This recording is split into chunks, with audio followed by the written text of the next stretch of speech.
This transition that you're seeing correspondence from Merit about is for our clients who work with LPL in some way, shape, or form.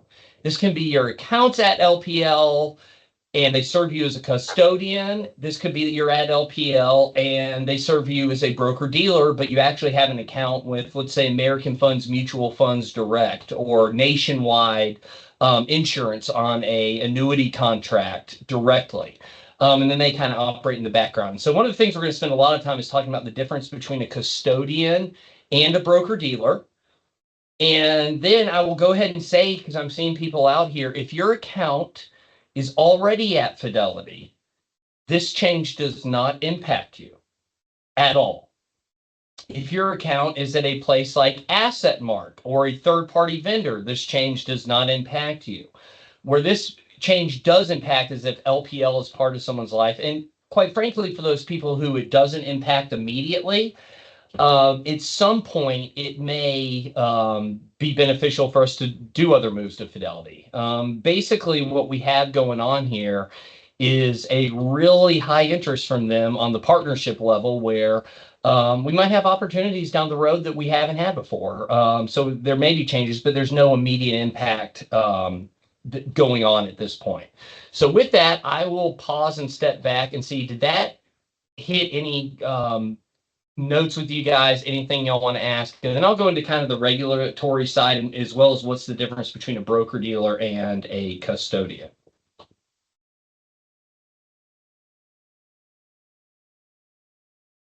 Nothing. And Juliana, you'll be watching the chat, correct?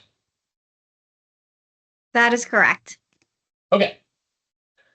All right, so let's do, and I'm going to go ahead, I'm just going to create a Word document real quick here with 2 columns, and I'm just going to put that in there because I think this will illustrate it better for you guys versus the slide. So, now that we're in this world where we are making this change on our broker-dealer and also, let's see, insert table, number columns, on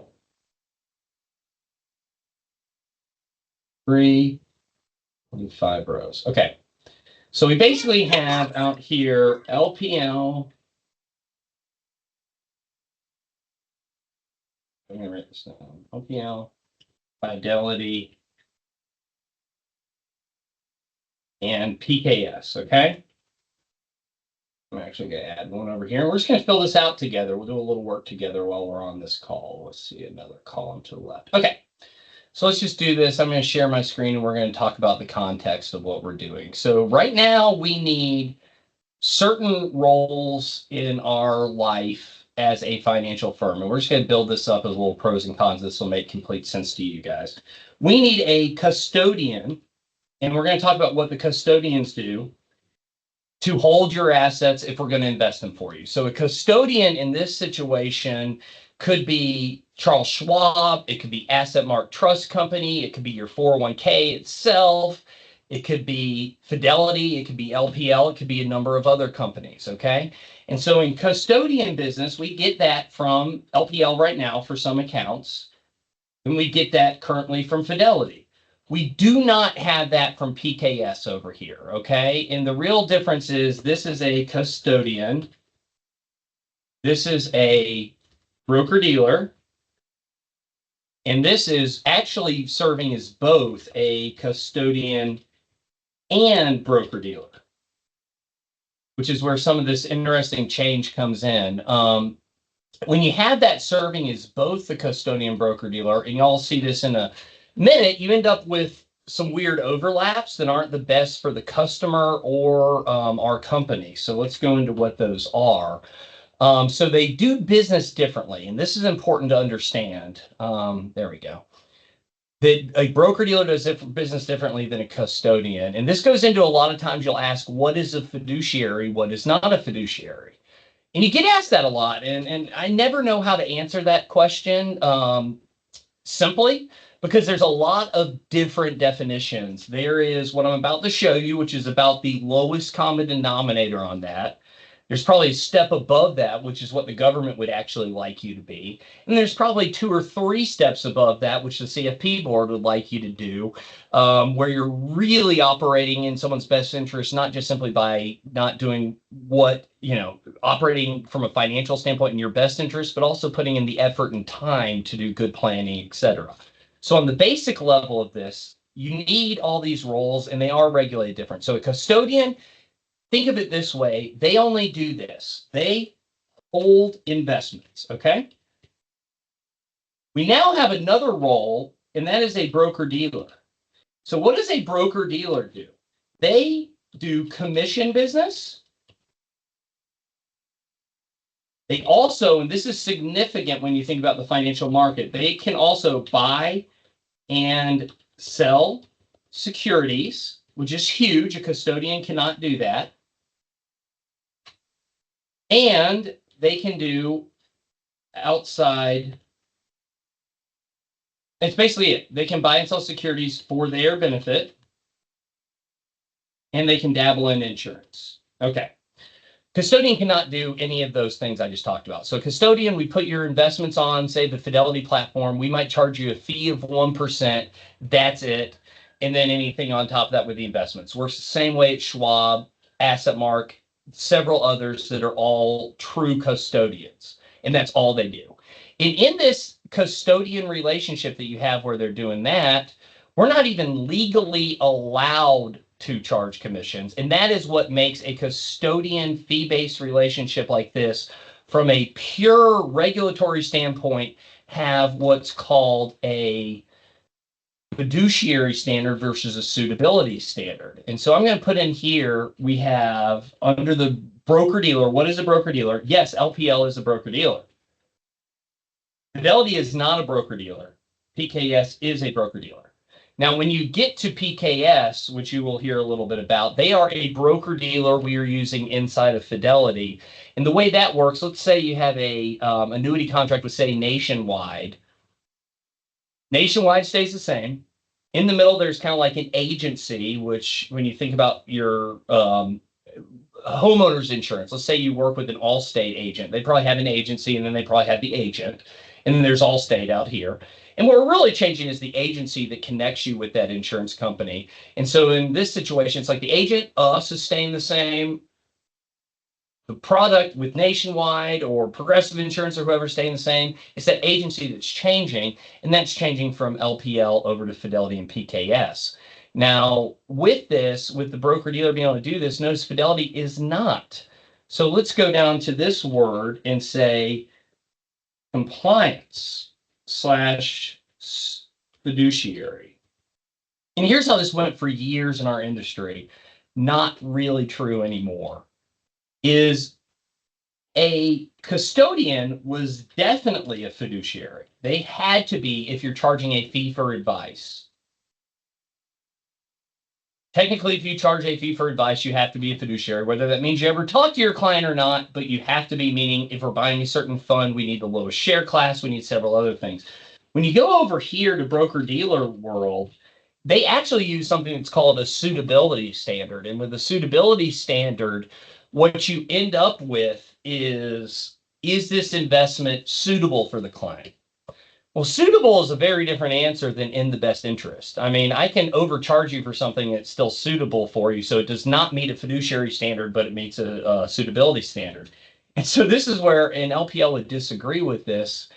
I say both fiduciary and suitability. And that created a lot of regulatory confusion because they're not really sure what field they're playing in. And we'll come back to that, but I will say one thing I've learned through this entire process, and I think what we want to look at when we look at these small amounts of times is what nuggets can we take that give us some form of internal or eternal truth that can help us in the future as we make investment decisions. One of the things I found is on the high level, a lot of things can disguise as other things. So a broker-dealer can look like a custodian, just like a bank, for example, can look like an investment firm. Or an insurance company can try to look like an investment firm. But deep down, these firms kind of gravitate back to their roots where the broker-dealers act like broker-dealers, the custodians act like custodians, the banks act like banks, and the insurance companies act like insurance companies. No way, go figure, right? I mean, it ties back well. So I'll give you an example. If you're working with a advisor at Northwestern Mutual, I'm not saying every advisor, but on the whole, that company is going to look at financial planning a little bit more through the lens of insurance, because Northwestern Mutual is an insurance company, than somebody like me who works with Merit that is more of a investment-oriented financial advisor. Not good, not bad, just different. Okay.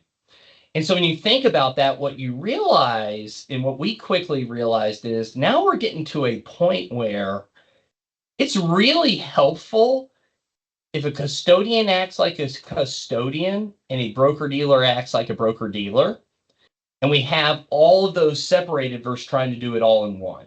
And by doing that, it gives us both a better ability to do things like this and serve our clients and simplicity in operations. Now, for our clients, and we'll get to that, I just wanted to show you all this stuff. We'll say who is the regulator. This is important to know only if you're kind of a compliance nerd and want to get into this, and I'm happy to. And what you'll find is at LPL, you have FINRA and the SEC. Out here, you only have the SEC, and over here, you only have FINRA. And if you know anything about government regulations, you can already see why this is a mess. You know, here we got one government agency trying to make the rules. Great, that works. Here we got another government agent, or it's actually a quasi-government agency run by the brokerage houses themselves making the rules. And here we got a hodgepodge combination, okay? So then we come down to, and this is the most important, when you put all this together, there are some things in business that I'm not going to get into on this open house.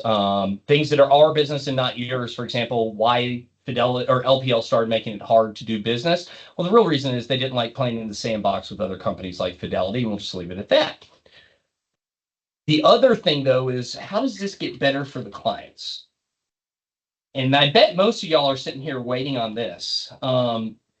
So because of this regulatory landscape, you know, really, if you go back also 4 or 5 years ago, actually, it might almost be 5, 6, when Charles Schwab dropped commissions to zero, really that kind of hit off the first domino that started this chain effect to make these changes, which are going to be more and more common, I think, in the industry as we talk about the future of making it really hard to do that hybrid business model that LPL did. So here, and LPL, I really mean kind of standard business. So for the clients, obviously, if we did nothing, that's a non-issue. Here, it's going to be better and cheaper. And here, it's just going to be better.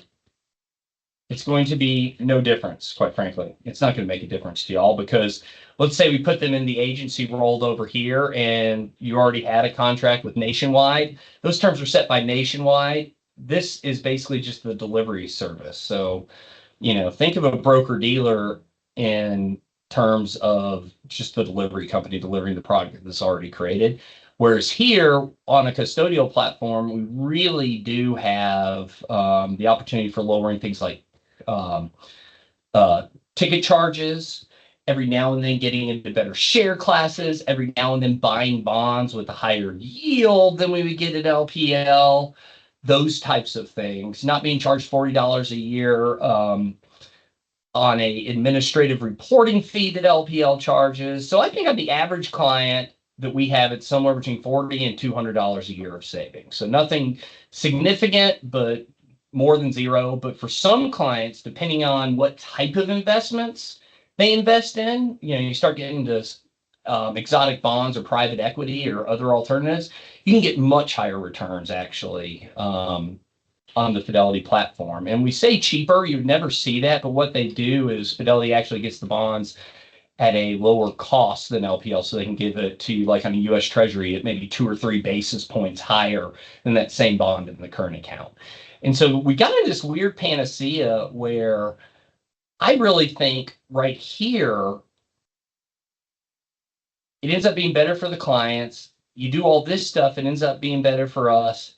And I really think, and this is on there, the future of the industry, I think more and more firms are going to have to and want to, both for their benefit, the client's benefit, and regulatory, separate these out so that they're kind of, in their right lane versus try to do it all at once.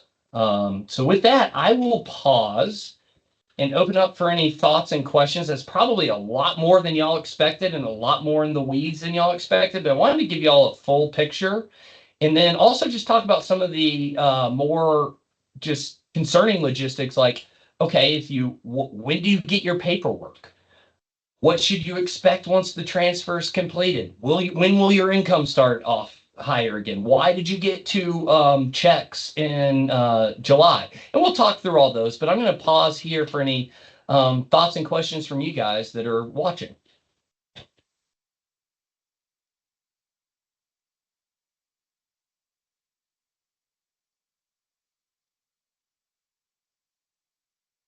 All right. So I will say this, when I say better and cheaper here, the cheaper's factual. The better, and this is a matter of opinion, a lot of people prefer the Fidelity website, so that's why I say better. But you might prefer the LPL website, but matter of opinion, I think Fidelity is a better website, and so do most of our clients. All right, Juliana, you said there was a question. Yes, yes.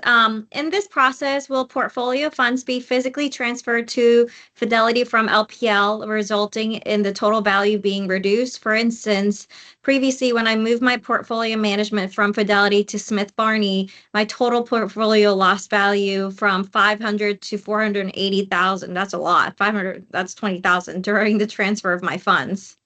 Yeah. Okay, I would have to talk to this person individually about why they lost that 20,000. That probably had nothing to do with the transfer, if I'm guessing, but it might have. I don't know what they owned.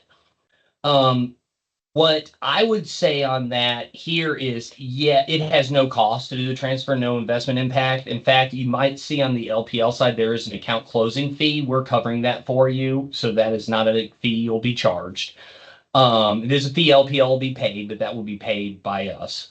And what we're going to do, and what probably Smith Barney did, is transfer in kind, meaning we move the assets, whether it's invested in stocks, bonds, ETFs, mutual funds, from LPL over to Fidelity in those investments. And so whatever happens in that 1 to 2 day period while that transfer is taking place is actually based on the fluctuations in those investments, not anything to do with the transfer. So you get the same return through that period as if you were at LPL or at Fidelity. And that might be what happened, because depending on when transfers take place, sometimes in a matter of a week, you could lose or make $20,000 on a $500,000 portfolio. In a very strange situation, but possible, you could do that in a day. March of 2020 is a great example where you could have easily lost that in a day. But I'd have to know all the variables, but that is the way it'll work for people here. And will you have the exact same amount at Fidelity? No, I can guarantee you that, because what you'll have is the exact same assets and the price fluctuation that happened on the day of the transfer as if the money was invested the whole time, which is great because we don't want to go to cash. We want to stay in the market. All right. Thank you. What's driving the change and why now? Certainly what I showed here, if you really look at it, we didn't know at the time that the dominoes were being set in place, probably back in 18 and 19, that kind of led to this. It's really that as we have grown on the nicest level, we have included some other custodians and ways of doing business. We had advisors join us that are already doing a lot of business at Charles Schwab. We have advisors that are doing a lot of business at Fidelity. And all these firms, most of them don't mind that at all. LPL, in our view, got a little bit greedy on how much money they want towards them. And quite frankly, that's an example that we weren't going to go to. That's not in the best interest of our clients. If our clients prefer Fidelity and we like it for X, Y, Z reason, and that's their choice, we're not going to tell them they have to go to LPL just because LPL wants to put those requirements on us. And then beyond that, it is just a better organization for future movement. So Fidelity, and you'd have to understand the structure really well. actually has another arm called NFS. Anybody's ever had a rollover from a Fidelity 401k with the check issued would see it made out from NFS. And they actually own a number of broker dealers. PKS that I'm talking about here is one of them. But now what you're able to do in that is move around if we needed to without ever repapering. And that helps our clients actually make sure they're in a position to get a better deal over time if situations change. And it also just gets us better ready for that. So that's the main reason. You know, that's, yeah, that is the reason. I'm going to say something else here. I don't know if this matters to you guys. It matters a lot to me, structure of the company. And this goes into what we got asked a second ago about why we're making this change.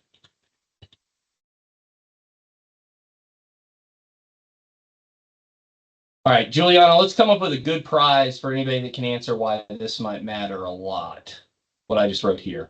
So if you look at the structures of the company, and this also dictates how they're going to treat us and you. LPL is a publicly traded company. Fidelity is a privately held company. Because they own PKS, it's privately held also. Why is that important? Anybody want to give us a really smart answer and win like a $25 gift card? This would be worth 25 bucks.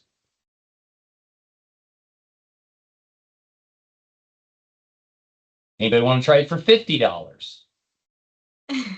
Oh, we have somebody. LPL is beholden to the shareholders. Yes. Go, Amanda. That's fantastic. Yes. That is exactly right. That's right.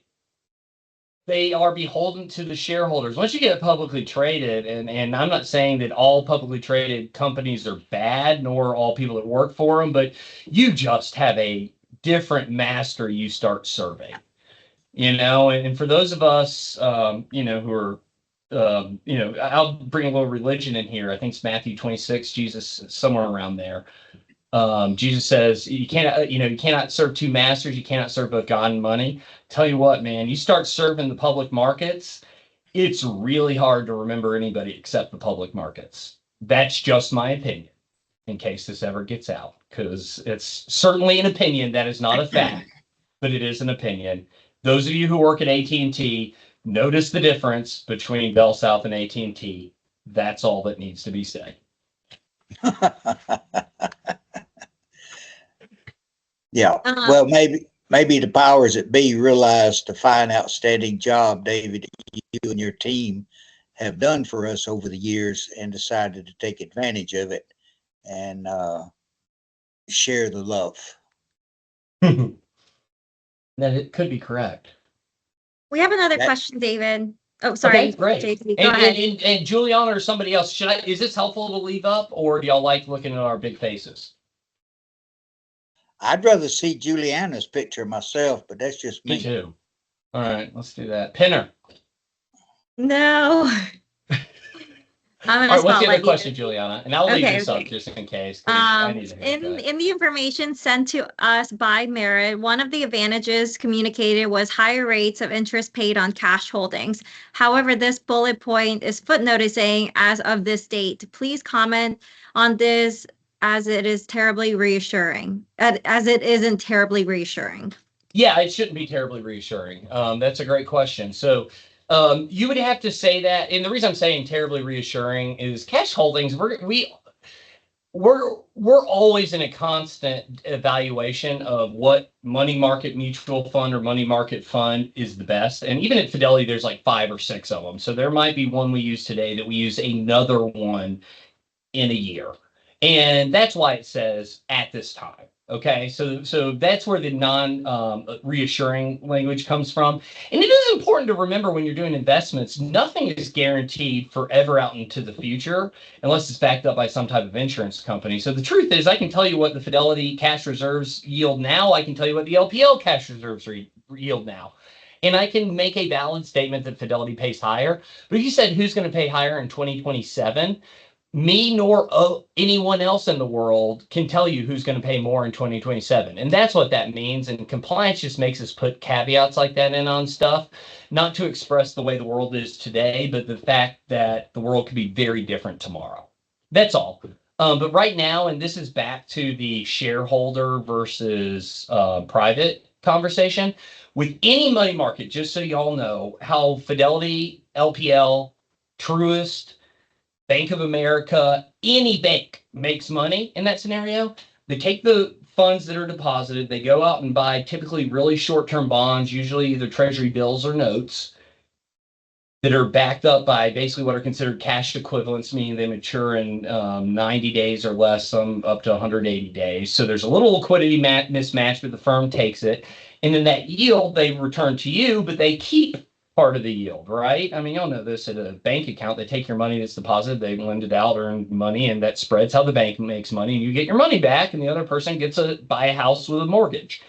So what we're finding right now is LPL does keep more of that spread than Fidelity. But they're both dealing with the same treasury market. So it's possible that that changes, but I don't see it likely changing unless either FINRA or SEC makes that happen. And that could be some type of, leveling of the playing field when it deals with U.S. treasuries. But that's a long way away. And nothing I've heard that even makes that sound reasonable.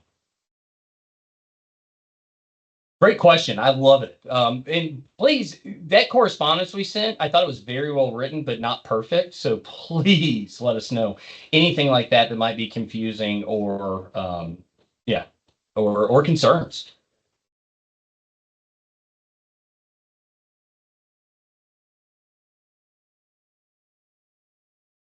Anyone else?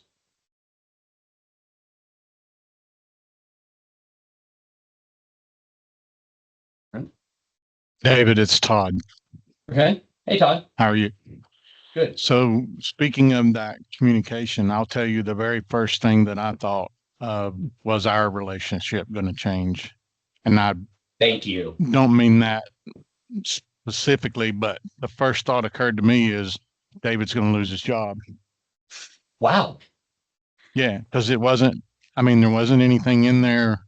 It's almost like, okay, all this is just going to pick up and move. And David vaporizes. Oh my gosh. Because that wasn't very clear in that email at all, at least to me, and maybe others saw it or read it differently. But and maybe that's because of my time at AT&T. I felt like, oh, well, they're getting the shaft, So yeah. Anyway.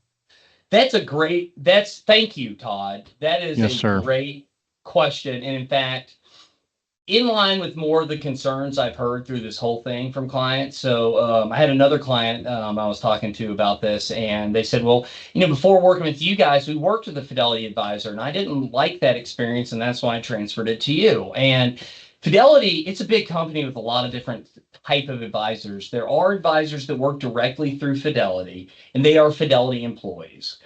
And they operate very differently than somebody like myself as a merit employee and actually equity partner over here. So Todd, back to your answer, that kind of keeps me tied in a good bit too.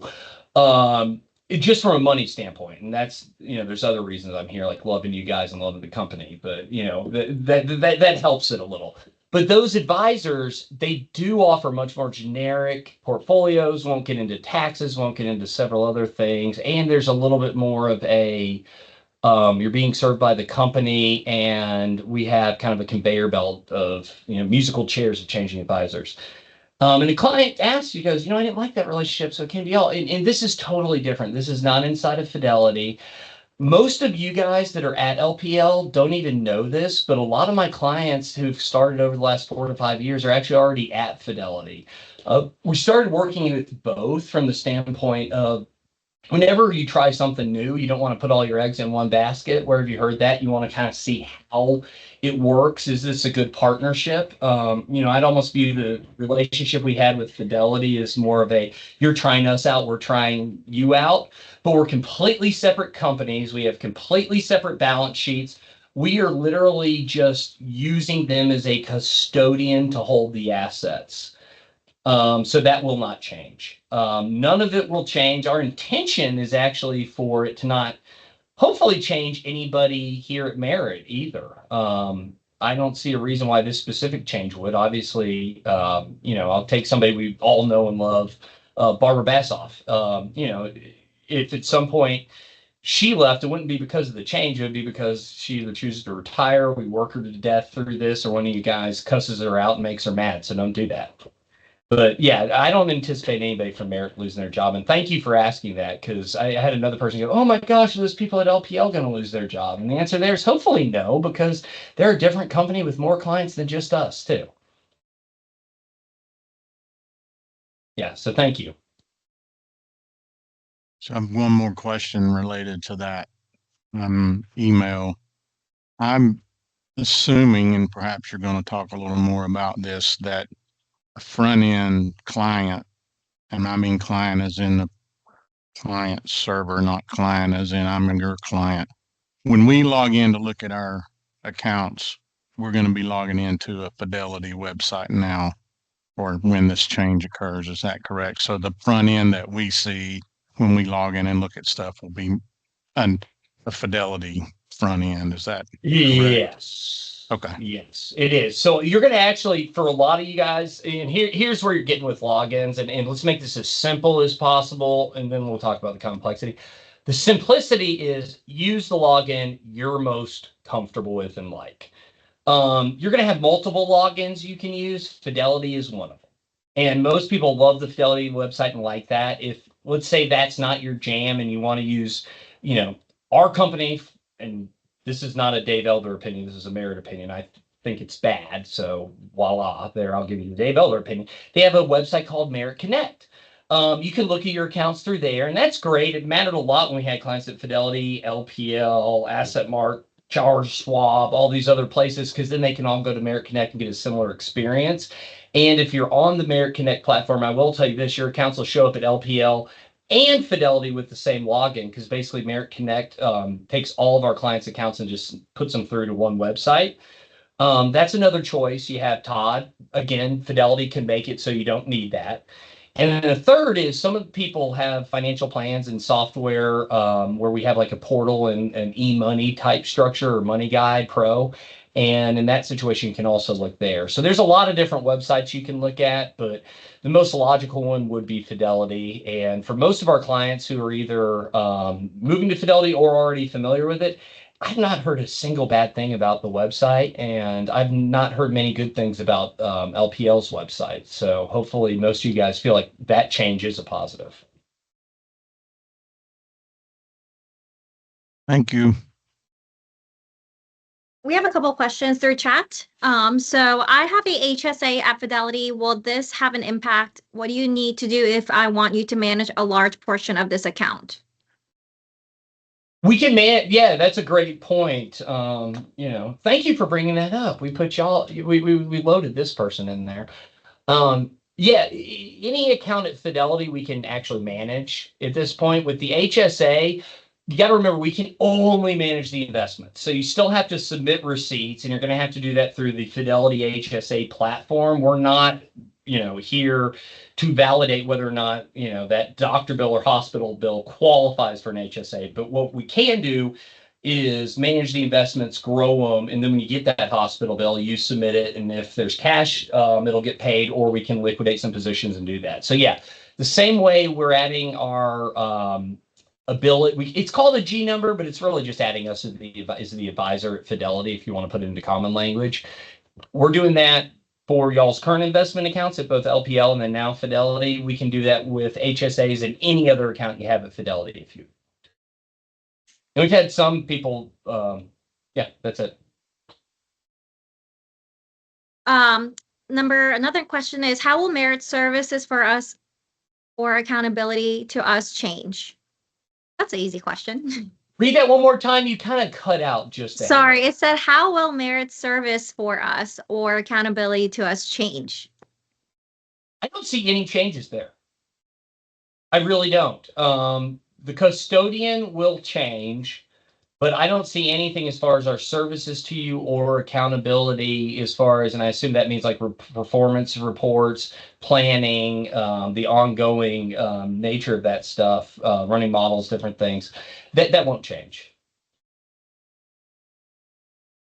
Will the recording be sent to us? I had another meeting and missed the first half. Absolutely. We will be sending out a recording to everybody. And I see who asked that, and she's the kind of person that might actually enjoy all that compliance stuff too. So I'll go back to this to get more questions. Otherwise, I can just ramble. I will tell y'all this, and this is great that y'all are asking questions. One of the reasons we did this topic instead of our normal investment update and some other stuff, it's kind of the same reason we started doing this monthly webinar back in 2020, and then it worked so well we stopped for a while, and then it worked so well we remembered to start doing it again. And that is, a lot of people in this situation have questions that are consistent. And so if you're asking a question, odds are there's other people on this call with the same exact question. And so what we found is, all right, if we're having these conversations over and over again, one off, let's take it to a group. So I'm saying that to mean, please do not be hesitant to ask something, even if you think it's silly. I bet there's somebody else who wants to know that answer also. And then I'll just talk through some quick logistics if nobody has anything, because we're coming up on about 15 minutes left.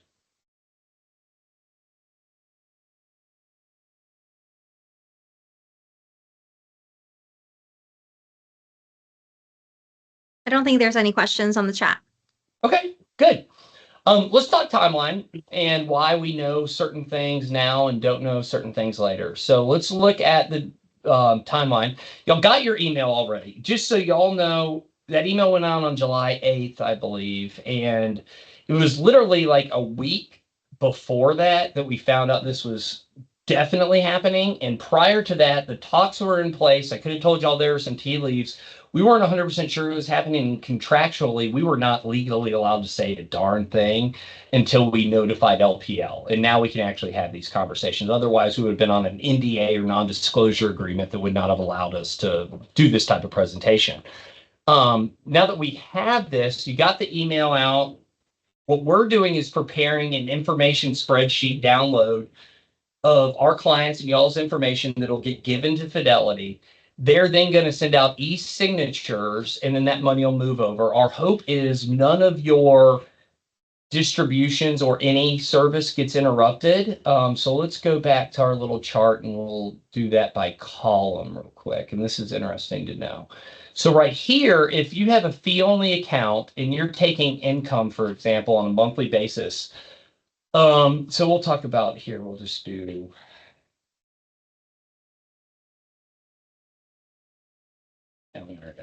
on that. We went ahead and sent the people in this category 2 months of income so that you should be set up for the rest of July and August. Our goal is we'll send that paperwork to you guys. Y'all sign it, moves to Fidelity, and in September we start the income there. And then over here where it's a broker-dealer, because a lot of times this is connecting us to those third-party people, it doesn't matter if a broker-dealer is involved. If you're getting income right now on, let's say, an annuity with Prudential Insurance Company, and let's say you don't even make this change over to PKS because you're like, I don't like those guys from Merit. I don't want to keep working with them.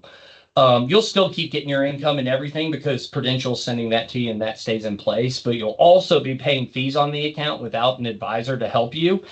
And you'll either want to roll that to another advisor, us, or just keep it and manage it yourself. So anyway, with these, just so y'all know, this is coming first. I would expect paperwork on this side of it for just moving investment accounts to happen sometime between now and Friday of next week. And I would expect this broker-dealer stuff to happen a few weeks later, possibly as late as August 16th. And that's just onto the regulatory environment on, can we send this paperwork out before completely ending this relationship over here with LPL? And we're all figuring that out. So there you go.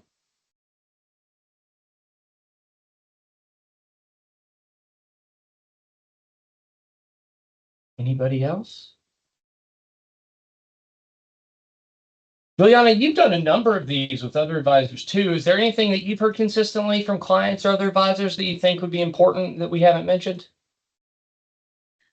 I think one of the things that one of the advisors experience is that, say that a client is supposed to take a distribution early July, and then they got two other distributions. So technically, they got distributions for August and September.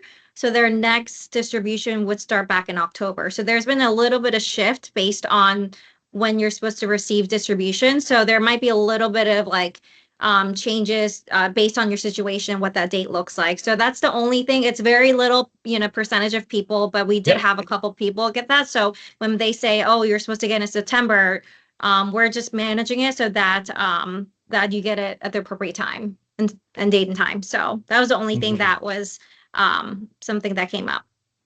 Just timing. That's a really good point. So. Yeah, and some people that did happen, but and to bring that back to what I said earlier, everybody is taken care of on their normal distributions up until September. Some people are in the category that Juliana talked about, which is correct, until October. And you'll know who you are if you're in that category. And let me just say this, because every now and then we like to have a little bit of play with you guys too. I mean, we do have fun with this.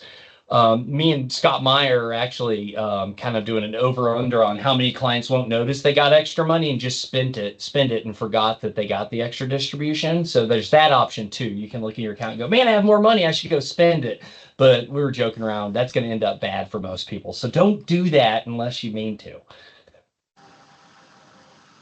I'm one of those people who got extra money. So there you go. So explain how that's going to impact me again. Everybody got extra money to tide them over, if they're taking income from us, to tide them over through at least the end of August. So if you got a number that seems in line with that, you're in that category.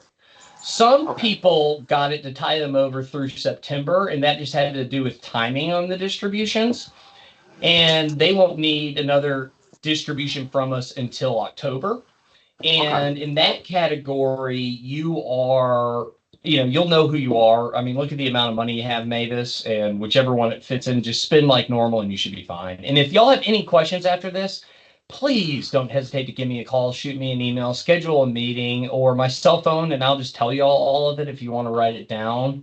Here, I'll put it right here on this little form so you guys can write this down. Anybody who wants it, cell 404-934-9884. And if I don't know your number, just leave a message and I'll get back with you. Okay. And the reason I say that is I'm not answering my phone right now if I don't know the number, because you might be calling from a political campaign, and I'm tired of talking to people from political campaigns.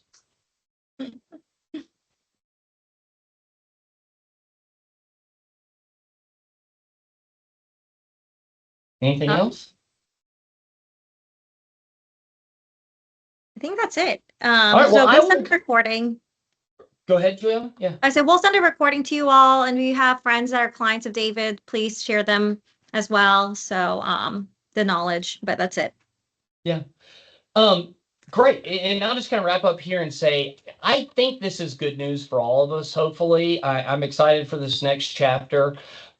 Please know we do not take our relationship with you guys lightly or for granted. We know that to sign this paperwork and move over, it is a choice. It's kind of coming back to a recommitment choice. And y'all do not have to sign the paperwork. Don't feel like you do, but we want you to. If you're receiving it, it is because we want you to, and we want to move forward on the other side with you. We want to keep serving you and not changing our relationship. And so our only ask is, if you agree with that, please sign it and send it back. And if you have any questions, just reach out and we'll make sure you're taken care of. And I do apologize if we could do this without any work or concern on y'all's side.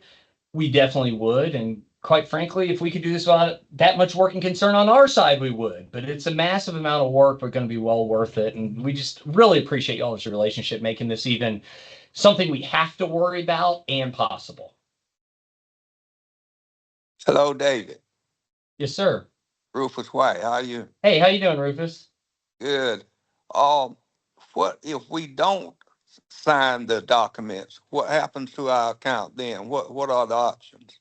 Yeah, you would stay at LPL. At that point, you can manage it yourself. or work with another LPL advisor.